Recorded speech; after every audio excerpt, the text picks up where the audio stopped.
There's a kind of silence that falls in a room when someone says something the powerful did not expect. It is not a quiet silence. It is the silence of held breath, of hands gripping armrests, of men in decorated uniforms suddenly forgetting how to blink. It is the silence that comes right before the world shifts. This is that story. And before a single word of it is told, understand one thing. Nobody saw her coming. Not the generals, not the committee, not the men who had spent 30 years learning how to make people feel small in rooms exactly like that one. Nobody saw her coming because nobody had ever looked at her long enough to see what she actually was. That was their first mistake. Their last one was opening their mouths. Her name was Colonel Jenna Rains, and she had been in the United States Marine Corps for 22 years when they decided she was lying. She did not look the way people imagined a Marine colonel should look. She was 5 feet 4 inches tall. She had a face that still got her carded at airport bars. She had the kind of voice that, in a meeting, sometimes got talked over before she finished her sentence. And then, 3 minutes later, the man who talked over her would say the exact same thing she had just said and receive a round of nods. She had learned to sit with that. She had learned to sit with a lot of things. What she had not learned to do, and what 22 years of service had actively trained out of her, was lie. The hearing was called on a Tuesday in November. The kind of gray, indifferent November morning where the sky looks like it simply gave up trying. The Senate Armed Services Subcommittee had convened to investigate what had been publicly framed as discrepancies in field reporting from forward operating units in the Horn of Africa region. That was the official language. The cleaned-up press release language. What it actually meant, translated into plain human terms, was this: something had gone wrong on a deployment. People had died who perhaps did not need to die, and the people responsible for those decisions needed someone else's name attached to the report before it became public. Colonel Jenna Rains' name was the one they had chosen. She had known it was coming for 6 weeks. She had watched it the way you watch a car accident from a distance, knowing you cannot stop it, calculating the damage in advance. Her JAG-appointed attorney had called her 3 times in one weekend. Her commanding officer, a man she had respected for 9 years, had stopped making eye contact in the hallway. Her request for access to the original field communications had been denied. Twice. Then, a 3rd time with a one-line response that did not even bother to cite a reason. She had sat in her quarters on the last night before the hearing and eaten a bowl of cereal at 2 in the morning and looked at the wall and thought very clearly, they have already decided. The cereal was stale. She ate the whole bowl anyway. That detail would not appear in any official record. But it is the most honest thing about that night. The hearing room was exactly what it was designed to be. High ceilings, dark wood, American flags positioned to create the impression of permanent authority. The table at the front where the subcommittee members sat was elevated just enough that everyone who sat before them had to look up. That was not accidental. That had been very carefully designed. There is an entire school of architecture devoted to making people feel like they are already guilty before they speak. For generals sat to the side, not at the primary table, positioned slightly off to the right, which in political geometry means present but deniable. These were men whose names appeared on the same chain of command as Jenna's. These were men who had signed off on the operational parameters of the deployment she was now being asked to account for. Their uniforms held more medals than most people had opinions. General Harlan Bryce was the oldest. He had 3 stars and the face of a man who had not been genuinely questioned in 15 years. He had a way of looking at people that communicated without words that the conversation was already over. He looked at Jenna Rains that way when she walked in. She sat down, adjusted the microphone, folded her hands on the table, and looked back at him. He looked away first. He would not remember doing this. But it happened. The questioning began professionally. It always does. There is a ritual to these proceedings, a liturgy of polite language that everyone understands is not polite at all. The subcommittee chair, Senator Dale Moorfield of Virginia, read the formal charges into the record. Discrepancies in field reporting. Failure to accurately communicate operational status to command. Submission of after-action reports inconsistent with recorded communications. These were not small accusations. These were career-ending accusations. These were, if pushed far enough, potentially criminal accusations. Jenna listened. She did not move. She had learned a long time ago that stillness, real stillness, the kind that is not performed but inhabited, makes people in power deeply uncomfortable. They want reaction. Reaction is something they can use. Stillness gives them nothing. Senator Moorfield asked her if she understood the nature of the charges. She said yes. He asked if she had anything to say before they proceeded to examination. She said she did. He gestured for her to continue, with the particular hand motion of a man who has just given permission to someone who does not need it. She said, quietly and without inflection, "I'd like to note for the record that 3 of my formal requests for access to the original field communications have been denied without explanation, and that the after-action report being presented as evidence today contains 7 edits made after my original submission, none of which bear my signature or authorization." The room did the thing. That's silence. General Harlan Bryce leaned forward. This was a mistake, though he did not know it yet. He said, "Colonel, I have to tell you, the communications we've reviewed do not support the account you've given in previous testimony." His voice carried the full weight of 3 stars and the absolute certainty of a man who had never once been wrong in a room he controlled. He said, "Frankly, the discrepancies are significant enough that we have serious questions about the accuracy of your reporting." He paused, a weighted pause, a pause designed to let the implications settle like sediment. Then Senator Moorfield leaned in from the other side and said the words that would be replayed, analyzed, and discussed in military and legal circles for years afterward. He said, "Colonel Raines, are you telling us these reports are accurate? Because the men who were there, the men with considerably more experience and considerably more rank, are telling us something very different." He said, "Frankly, we think you're lying." Jenna Raines looked at Senator Moorfield. She looked at General Bryce. She looked at the other 3 generals, each of whom had arranged their expressions into versions of grave, regretful authority. She reached into the folder in front of her. She placed a single document on the table. She said, "Senator, I'd like to introduce Exhibit 47.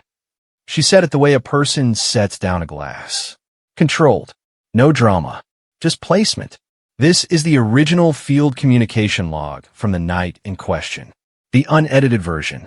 I obtained a certified copy through the Freedom of Information Act 6 weeks ago, before my access to official records was restricted. I have had it reviewed by 2 independent communications forensics experts, both of whom have submitted sworn affidavits confirming its authenticity." She paused, not for effect, just to breathe. It contains time-stamped transmissions showing that I reported the situation accurately, in real time, to the exact chain of command now questioning my reporting. It also contains a transmission from 22:47 hours that night, which does not appear in the version submitted to this committee, in which I explicitly flagged the risk to the unit and requested authorization for a change in positioning. Another breath. The authorization was denied by someone on that side of this room. General Bryce's jaw did not drop. Men like Bryce do not let their jaws drop. But something moved behind his eyes. Something rearranged itself. Something that had been sitting very comfortably suddenly found no chair. Senator Moorfield said, "Colonel, I want to caution you," Jenna said. "There are 42 additional exhibits." The room stopped breathing again. She had counted the pages once, in her quarters, at 2 in the morning, next to a bowl of stale cereal. She had organized them by date, cross-referenced them against the edited versions, flagged every discrepancy with a colored tab. Blue for omissions, red for alterations, yellow for outright fabrications. There was a lot of red. She had not slept much in 6 weeks. She had spent those 6 weeks building something that could not be dismantled in a hearing room by men who had spent those same 6 weeks assuming she would not fight back. The session broke for recess 40 minutes later. Not because it was scheduled, because it needed to. Jenna walked out into the corridor. She stood next to a window that looked out onto a gray November courtyard, and she stood there without moving for a while. Her JAG attorney came and stood next to her and did not say anything, which was the most useful thing he had done in the entire proceeding. A junior aide from the subcommittee passed by and glanced at her and then glanced away with the particular expression of someone who has just witnessed something they will be telling people about for 20 years. Jenna looked at the gray courtyard. She thought about the night in question, the one that all of this was about. She thought about the cold and the radio static and the moment she had known with the specific clarity that only comes in the field that the plan was wrong and that people were going to get hurt and that she did not have the authority to stop it. She thought about the transmission at 2,247 hours. She remembered sending it. She remembered the silence that came back. She had not lied. She had never lied. That was the thing about Jenna Rains that the generals had not understood when they chose her name. Some people, when pressed hard enough, become uncertain. They start to wonder if maybe the powerful are right. Maybe the records are wrong. Maybe memory is faulty. Maybe I am confused. Jenna Rains was not that kind of person. 22 years of service had given her many things. One of them was an absolute, bone-deep, unshakable knowledge of what had actually happened. She had been there. She had been in the cold and the dark and the radio static. She had felt the weight of the decision in real time with her actual body. No document, edited or otherwise, was going to tell her what she already knew. The recess ended. She walked back in. 42 exhibits were sitting on the table. The generals were still there. She sat down, adjusted the microphone, and folded her hands. Ready. There is a specific kind of man who builds his entire career on never being the one who has to explain himself. He learns early that authority, if worn correctly, functions as insulation. Questions bounce off it. Accountability slides around it. He rises through institutions the way water rises in a vessel, filling whatever shape the vessel provides, taking on no shape of his own, becoming indistinguishable from the structure that holds him. General Harlan Bryce was that kind of man. He had been that kind of man for 41 years. He had worn the uniform for 41 years, which meant he had spent 41 years inside a structure that rewarded exactly the traits he possessed: composure under pressure, political instinct, an ability to read a room and understand who in that room needed to feel important. He was not a stupid man. He was, in fact, a very intelligent one. The intelligence had simply been directed for 4 decades entirely towards self-preservation. He sat in the hearing room after the recess and looked at the 42 exhibits on the table and, for the first time in a very long time, felt the floor shift under him. Not collapse, just shift. He had the specific discipline of a man who had survived long enough to know that visible panic is the enemy of actual survival. He sat straight. He kept his face arranged in its usual configuration of grave authority. He exchanged a single glance with General Morris to his left, a glance that communicated, without any words, "We need to talk before this goes further." General Morris gave the smallest possible nod. The afternoon session was different in texture. Anyone present could feel it. The committee's questions had changed register, still formal, still careful, but carrying something new underneath them. A hesitation, a recalculation. The way a chess player recalculates when they realized the board they were looking at was not the actual board. Senator Moorfield, to his credit, was a man who understood when a situation had changed. He was a politician, which meant he had a finely tuned survival instinct of his own. He had walked into this hearing with a clear understanding of its purpose: provide cover, frame the narrative, close the file. He had been given assurances that the colonel's testimony would be thin, that her documentation was incomplete, that she would fold under direct pressure the way junior officers often do when confronted with the weight of institutional certainty. Nobody had mentioned Exhibit 47. Nobody had mentioned 42 exhibits. He proceeded with the examination, but differently now. More carefully, more interested genuinely in the answers. Not because he had experienced a sudden moral awakening. He was a senator, not a saint, but because the calculus had shifted and he was smart enough to shift with it. He asked Jenna to walk the committee through the timeline of the night in question.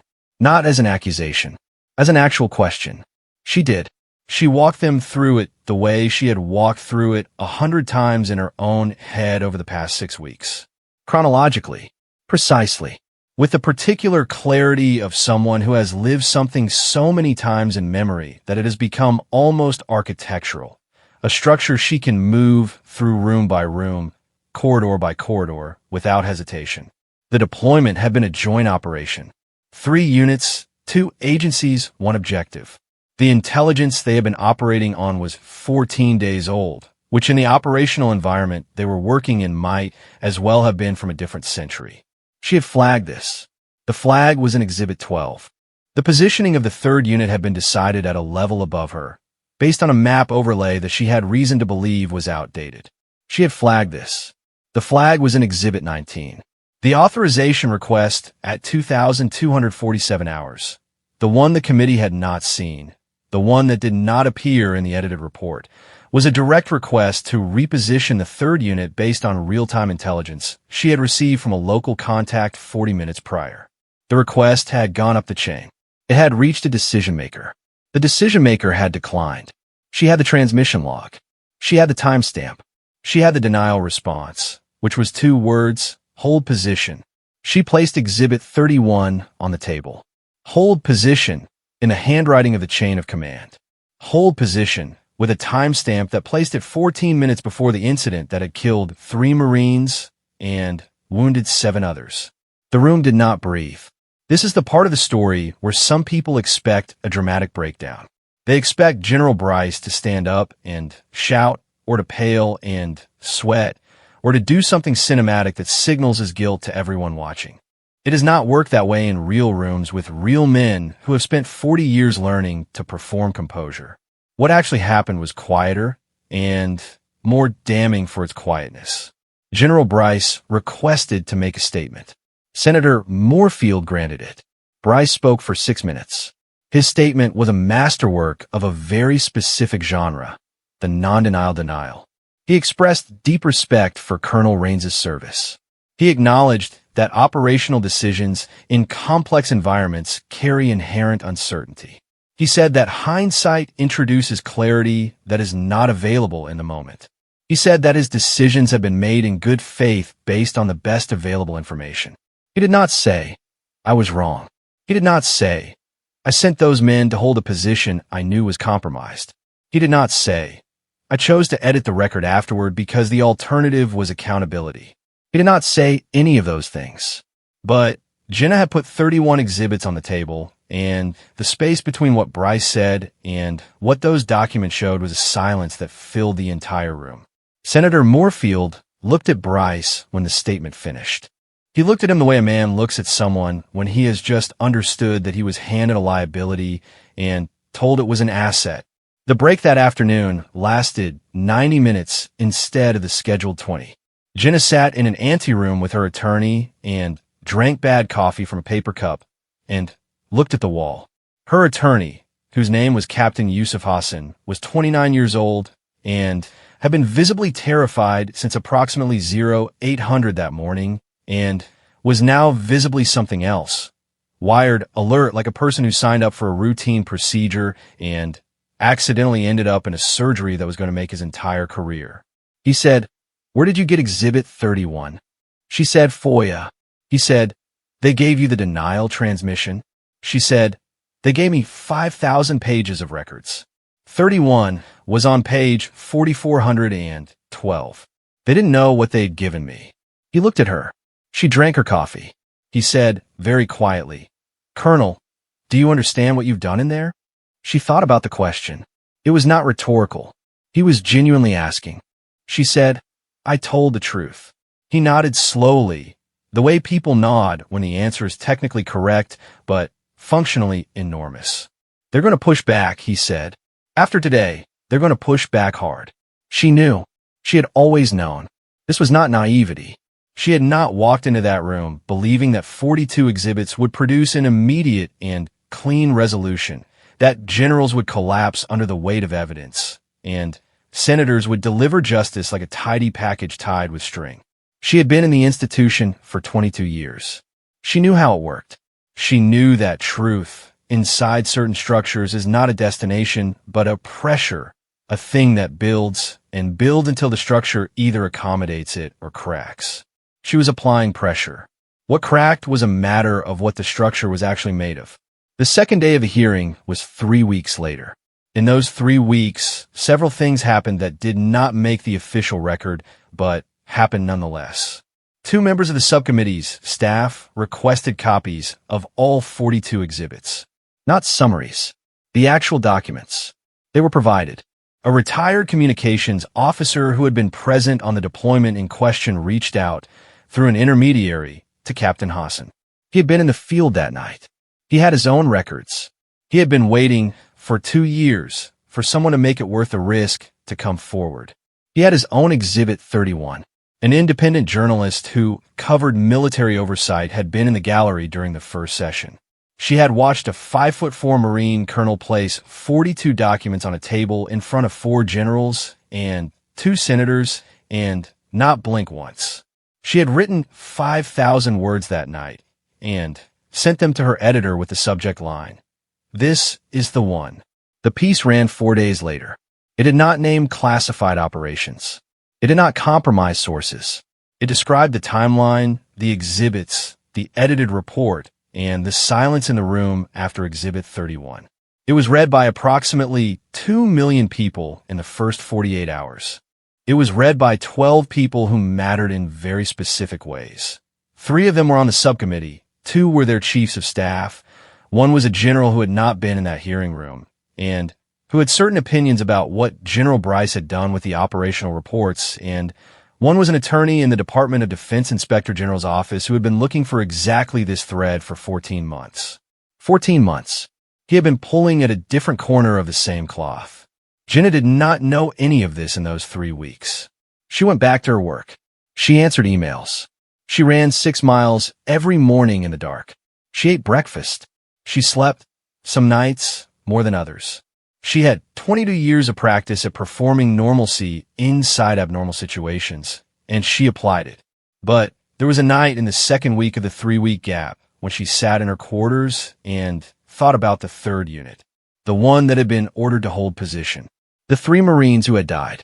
She thought about their names, which she knew, and their faces, which she had seen in photographs, and the particular weight of being the person who had asked for the decision to be different and been told no. That weight does not go away. She was not carrying guilt because she had not made the wrong call. But there's a different kind of weight that is not guilt, a weight that is simply the accumulated mass of having been right in a situation where being right did not prevent the loss. There's no good word for that weight. It sits differently than guilt. It is not asked to be resolved. It just sits. She ran 6 miles in the dark, and it sat with her, and she let it. The second day of the hearing opened differently. Senator Moorfield had changed his seating arrangement, which seems like a small thing, but communicates in the semiotics of these rooms something significant. He had moved the subcommittee's legal counsel to a seat at the main table. This meant the questions would be more legally precise. This meant the committee was treating it as a legal proceeding rather than a political one. General Bryce was present. He was flanked, this time, by his own legal representation. 3 stars and a lawyer. That is a specific image. That image communicated its own exhibit. General Morris was absent.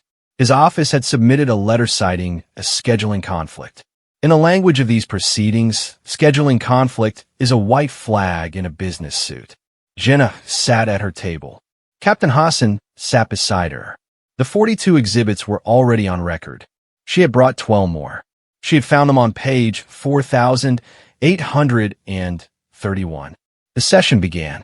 The committee's legal counsel leaned in her microphone and said, "Colonel Raines, the committee would like to begin today by addressing the transmission log submitted as Exhibit 31. Jenna said, "Yes." The counsel said, "Can you explain, for the record, the chain of custody of this document?" Jenna could. She did. Every link, every date, every name, every certification. She had spent 3 weeks not sleeping entirely in order to be able to answer that exact question without a single uncertain syllable. When she finished, the counsel looked at her notes. She looked up, and said, "Colonel, this committee would like to know if you are prepared to expand your testimony to include what you observed regarding alterations to the after-action report." Jenna said, "Yes." She said it without hesitation. She said it the way a person says yes when they have been waiting for a very long time for someone to finally ask the right question. Truth inside an institution does not announce itself with trumpets. It does not arrive clean and obvious and undeniable with a bow on it on a Monday morning. It arrives the way most consequential things arrive, slowly, and then all at once, and with considerably more mess than anyone anticipated. By the time Jenna Rains finished her expanded testimony on the second day of the hearing, the 42 original exhibits had become 54. The 12 new documents she had brought covered a period that the committee had not yet examined. The 72 hours following the incident, during which the after-action report had been drafted, reviewed, and submitted. The window in which the edits had been made. Each edit was traceable. She had the metadata. She had the version history recovered from the server backup by a communications forensics expert whose credentials were impeccable and whose affidavit was 23 pages long. She had the original file with timestamps. She had the final submitted file with different timestamps, and in a margin of every altered section, she had a comparison document that showed, side by side, what the report said before and what it said after. There's an old legal principle, simple and ancient. If you change the record, you must own the change. If you cannot own the change owns you. The changes could not be owned. General Harlan Bryce resigned from active duty 11 days after the second session. The official statement cited personal reasons and the desire to spend more time with family, which is the particular kind of statement that has been used so many times for so many purposes that it has become functionally transparent, a form of language so universally understood to mean something else that it barely qualifies as language at all. He did not hold a press conference. He did not give interviews. He cleaned out his office with the assistance of 2 aides and departed the building through a side entrance on a gray Thursday morning. Nobody photographed it, but people saw. General Morris, the scheduling conflict, retired 4 months later. His retirement ceremony was attended by 32 people in a room that could hold 300. The subcommittee's report was finalized over the following 6 months. It ran to 148 pages and made 12 formal recommendations for changes to after-action reporting protocols, chain of command accountability standards, and oversight procedures for operational field communications. It did not describe itself as an indictment. It was structured as a series of findings and recommendations. But a finding that says, in precise legal language, that a field commander's accurate reporting was altered without authorization after submission, and that the alteration obscured the nature of a command decision that preceded a fatal incident, is an indictment in every way that actually matters. The report was made public on a Wednesday morning. By afternoon, it had been downloaded from the Senate committee's website 400,000 times. Page 67 contained a paragraph that many people read and reread and sent to each other and quoted in pieces online and in print. It read, in the formal and careful language of official committee findings, the committee finds that Colonel Rains's original field reporting was accurate and consistent with the real-time communications record. The committee further finds that the alterations made to the after-action report submitted to this committee were not authorized by Colonel Rains, were inconsistent with the underlying documentation, and resulted in a materially misleading account of the command decisions made on the night in question. Materially misleading. That is the committee's language for a lie. The retired communications officer's name was Sergeant First Class David Okafor, and he had spent 2 years carrying the weight of knowing what he knew without believing there was any point in saying it. He had been on the radio that night. He had been the one who sent the transmission at 2,247 hours up the chain. He had heard the reply. He had logged it and filed it and gone on with his work the way you do in the field, the way you have to, because the alternative is collapsing under the weight of what the work actually contains. He had left active service 14 months after the incident. Not dramatically, not with a grievance. Just done. There is a specific threshold, different for every person, at which the cost of staying inside an institution outweighs whatever the institution has been giving you. He had reached his threshold quietly and submitted his paperwork and gone home to Cleveland and gotten a job that had nothing to do with anything he had ever done before. He had been living that life for 8 months when he read the journalist's article. He read it at his kitchen table on a Saturday morning with a cup of coffee going cold next to his elbow. He read it twice. He sat with it for a long time.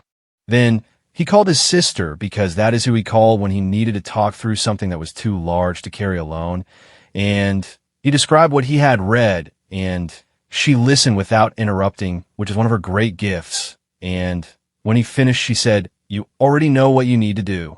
He contacted Captain Hassan's office the following Monday.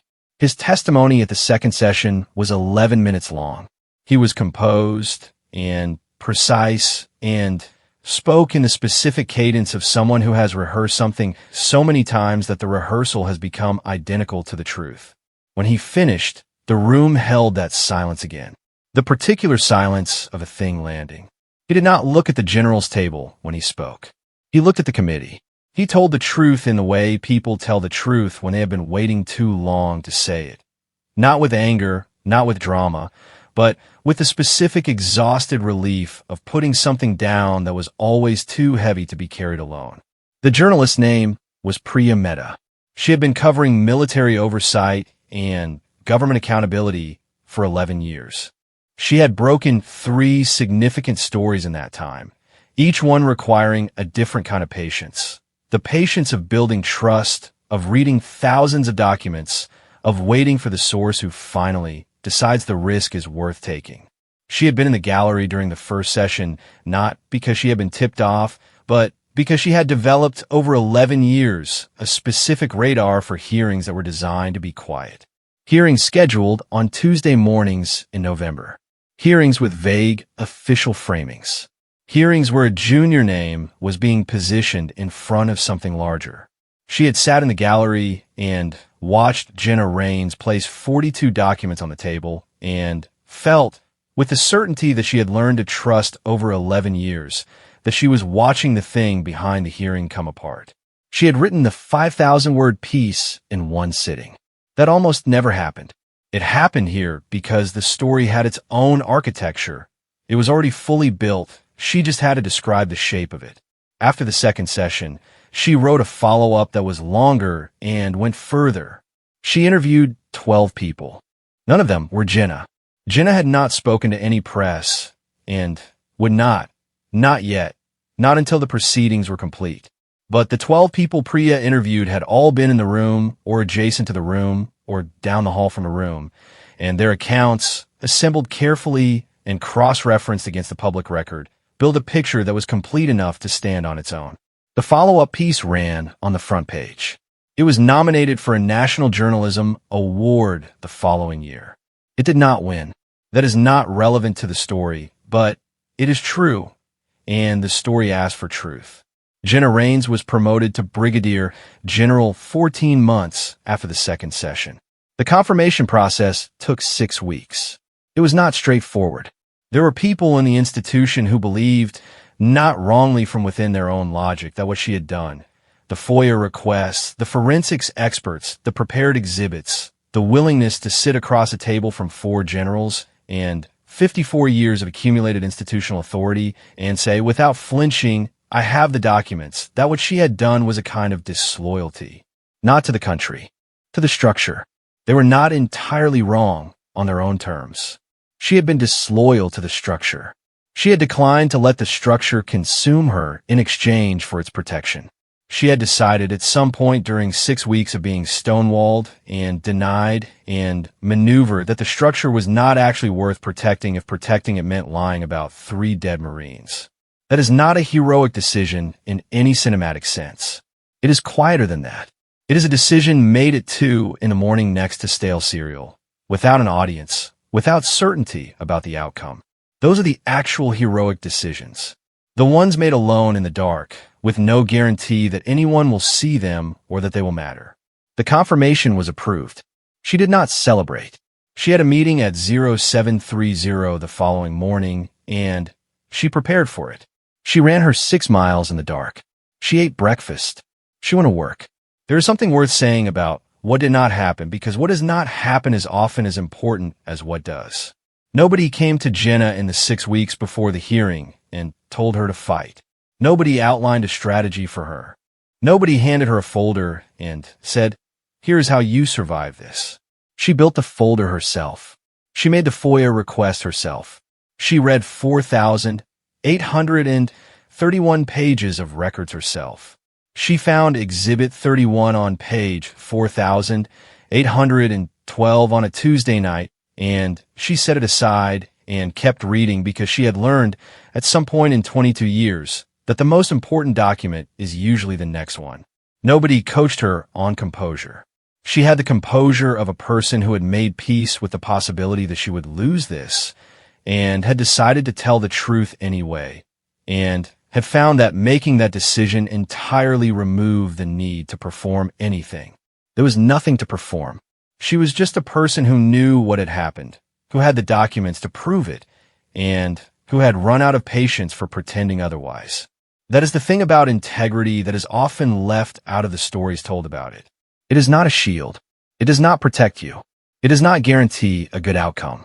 Jenna Rains could have walked into that hearing room with 54 exhibits and still lost. That was a real possibility. Institutions have ways of losing documents. Witnesses have ways of losing memory. Reports have ways of getting rewritten. She knew that. She went anyway. She went anyway because the alternative, accepting the version of events that had been prepared for her, signing her name to a record she knew was false, letting 3 Marines be explained away by a report that buried the actual decision, was not an alternative she was capable of choosing. It was not heroism. It was just the place she had arrived at, after 22 years, about who she was willing to be. David Okafor still lives in Cleveland. He manages a logistics operation for a mid-sized manufacturing company. He is good at his job. On certain evenings, when the light is particular, he thinks about the radio and the cold and the transmission at 2,247 hours, and he sits with it, and then he does whatever is next. Captain Yusuf Hassan made full major the following year. He still talks about the second day of the hearing to every junior JAG officer who will sit still long enough to listen. He does not describe it as a legal victory, though legally it was. He describes it as the best education he ever received in what it looks like when someone has actually prepared. Priya Mehta is still covering military accountability. She still has the notes from the gallery, from the first session, written in the margins of her legal pad in small, precise handwriting. She has kept the legal pad. She does not entirely know why. The families of the 3 Marines who died, whose names are Sergeant First Class Marcus Webb, Corporal Luis Herrera, and Lance Corporal James Tay Park, received through their respective attorneys a formal letter from the Department of Defense acknowledging that the circumstances of that night had not been accurately represented in the original official record. The letter was careful in its language. It was not an apology, exactly. It was an acknowledgement. It was not enough. It was not close to enough. Nothing is close to enough when you're holding a letter about someone you loved, and the letter is government issue and formal and uses the phrase "not accurately represented" to describe the fact that the people responsible for the decision that killed them tried to make someone else carry it. But it was something. It was the record changed back to what it actually was. Marcus Webb, Luis Herrera, James Tay Park, their names in the accurate record. That is what 54 exhibits were for. That is what 6 weeks of stale cereal and no sleep and for 1,812 pages were for. That is what walking into a room full of generals who had already decided was for. Not for the promotion, not for the career, not for any of the things that get named and measured and put in the history. For 3 names in the correct column of a record that had been wrong. She had known what had happened. She had been there. And she had decided at 2 in the morning next to the cereal bowl, without an audience and without a guarantee, that the truth was worth whatever it cost. It turned out it cost less than they were counting on. It turned out they had miscalculated the person. That tends to happen when you don't look closely enough.